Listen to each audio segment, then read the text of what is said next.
Okay. విజయం సాధించాలంటే సమస్యను ఎదుర్కోవాల్సిందే.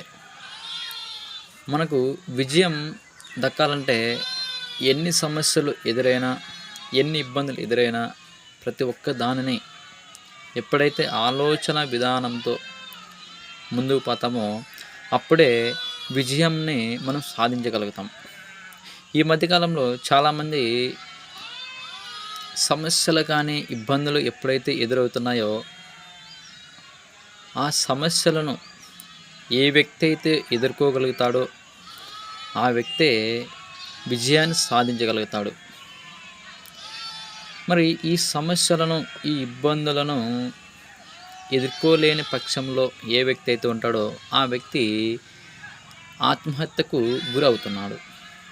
మరి ఆ వ్యక్తి ఒక ఆలోచన విధానంతో కానీ, ధైర్యంగా కానీ ముందుకు పోయినట్లయితే విజయం సాధించగలుగుతాడు.